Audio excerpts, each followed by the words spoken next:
Petra, it's been a while. How does it feel to be back in a Grand Slam final? Yeah, it's been a while. It's been 5 years. You know, that's why I work pretty hard to be back there. It just tastes very great, so I'm really happy to be there again. To be honest, I think that not very people believe that I can do that again, to stand on the court and then play tennis and kind of play on this level. It was just really a few of them, I think, and I'm very happy to have those few around me, which is the best, I think.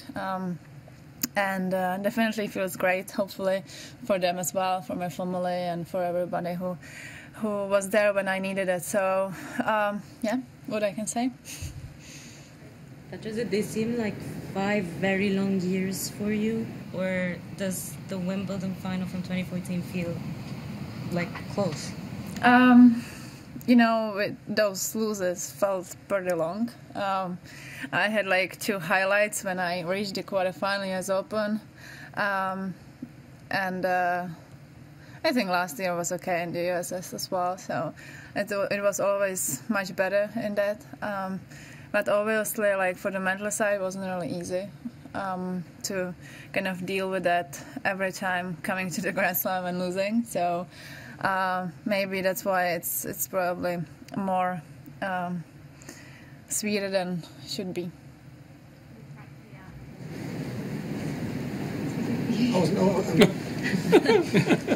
On the roof being closed, what was your knowledge of the rules coming into the match?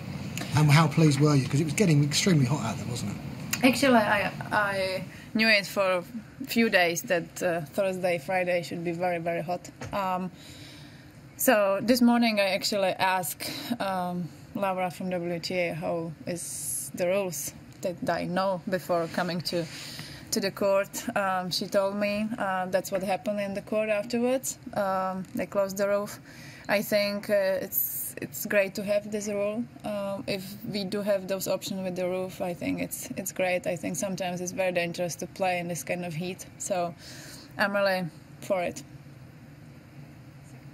Petra, I understand you met with Monica Seles in June, and you feel a bond with her after her attack. Her comeback slam, I guess, was here in Melbourne. I wondered if you'd had any contact with her since then. I didn't know that, actually. It's nice then.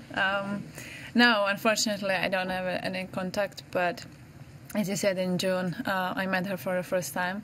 Actually, she was the one who wanted to meet me, so it was just great and a big honor. And I know that the attack on her affected her career a lot, especially when it happened on the court. So it's a bit different, but it was such a nice feeling to meet someone who kind of went through same things and thoughts and everything. So yeah, it was very nice. You said that you worked very hard to get to this point, but in terms of your physical strength, you look particularly strong this year. I just wondered if there's anything particularly you did in the off-season to get so strong, and if it helped your mental game as well when you got here. I don't think I changed anything specifically. I just think that when I got fitter during the last year as well, I just think that it was just more about the amount of it, like more weights, more running, more hours when you train than I was able to do it before. So I don't think that I did anything specifically differently.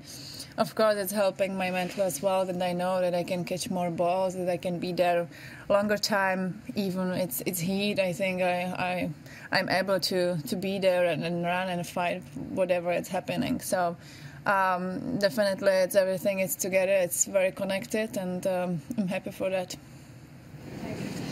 You mentioned a few people around you. It's also been noticeable that there's only been a few people in your box. I understand that has been like a conscious measure of yours. Can you explain why that's important, to only have a couple of people there and not a big team? You know, it's kind of far away from Europe to Australia, so probably that's why. But yeah, it's my tennis coach, my fitness coach, and my agent in the box, and they are for sure those 3 were there when I really needed it. Of course, there is few more, but it's just a long way, as I said.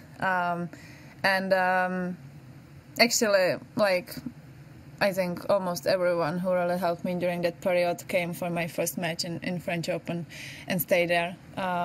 In Wimbledon, my doctor came as well. So it's nothing, this is only 3 in the box, but it's just how it is. Obviously, your courage and your story has inspired many, many people. I know you've been asked this many times, but would you share what you really had to draw on after the terrible incident, and also what it means to finally win, to finally reach a Grand Slam final? Well, to be honest, I'm still not really believing that I'm in the final. It's kind of weird, to be honest, as well, that I didn't know even if I'm going to play tennis again. Yeah, it wasn't a really nice time to be dealing with everything. It wasn't only like physically, but mentally it was very tough as well. It took me really a while to believe to the people around me again, and especially to the men, for sure.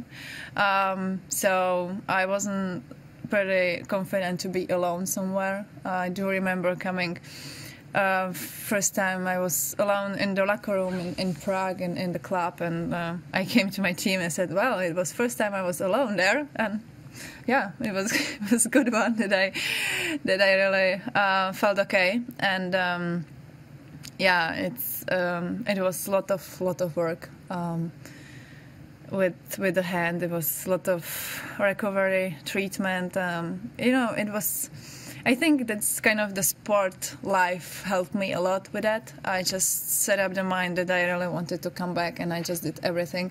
So I was like practicing with the hand like 2-3 times per day, which I don't know if normal person will do that, but of course that I needed the hand to be back on the court, not only on the court, but be able to kind of live normal life. And yeah, that's how it was. Like those 3 months were very, very tough. I find out lately that my doctor was very he wasn't really happy with my hand during the second month because the scars were very, very tight and hard, and I couldn't really do anything with that. So it's luckily he didn't tell me like during that period. He waited when he could tell me. So I think that the kind of the mental side was there, and I really need to be strong and not really thinking too negatively about it. But of course, those thoughts were there as well, and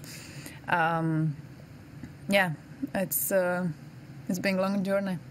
Petra, a couple of years ago, you played great, then the next year not so great. 2 years later, you seem very mature. Do you feel that way when you get on court? Well, it's tough to say that I didn't play well. I was still top 10, which I don't think it's that bad, but I just didn't really have the success on the Grand Slams. I think afterwards I've been a little bit more mature to win the second title in Wimbledon was like, I think, much more sweeter for me, kind of be able to repeat it. Yeah, I'm not sure if I'm like more mature now, but it's I think it's the life process which everybody is going through, and I think it's the same with me. So, yeah. Lina is here. She's playing Legends matches, and she said she hopes you can win the tournament. A few days ago. She's sweet. And there is a rumor she will represent the trophy during the ceremony. So how do you think about what she said? Well, I know she's here. I saw her in the TV when she received the award of the Hall of Fame. She texted me too, so we are in touch for sure. But we didn't see each other live, unfortunately. I don't know how that is possible, but it's true. Yeah, I know she's great, and it'll be nice if I can do it here, same as her, but we'll see. And about the trophy ceremony, I don't know anything, and actually I don't really care right now, so whatever. Petra, you mentioned on court that you like playing finals. I'm curious to know, do you know that you've won your last 8 consecutive, or you didn't notice that? And how much confidence do you take from your strong record in finals entering this one? Last 8? I think it was the last 7, wasn't it? I think it's 8 with Sydney. Yeah, okay. I'll check again, but That's fine, whatever. And what was the question? How much confidence do you take from your strong record in finals entering this one? I think it feels better to knowing kind of this, that I do have better percentage of winning than losing in the final. Every final is different because every time it's just different opponent or different place or time. So, and this is kind of different too. It's a Grand Slam, so I know I do have 100% of winning it, but you never really know. I don't know who I'm going to face either, so we'll see. But as I said on the court, I really love playing finals. I love playing on the big stages, and that will be one of them. So I will really look forward to. There's obviously a chance that you might play Carolina. What is it about the Czech tennis system to produce, I mean, you've produced a lot of champions over the years, but again, to have 2 players that may play off in the final? It's a good question, and I never really know the answer for it. Maybe something in the water or in the air, but we do have great history of tennis in Czech Republic. We have many legends, and I think the tennis is very popular in Czech Republic. Almost everyone can play. I know it's expensive sport, so it's not really easy for a kid to play. But I think it's about the parents as well who took us to the tennis courts and played and really have a time spending with us on the court. And then I think, those coaches, we need them. We need them to show us what we have to do when we are in the kind of puberties, So to do what we have to do, and luckily we do have kind of these players. I think when we are playing Fed Cup finals, it's amazing that the captain can choose from who gonna play, and that's very nice that if someone is not really ready, that someone else can play and win it. So I think it's great, and it's kind of motivating each other, I think, as well.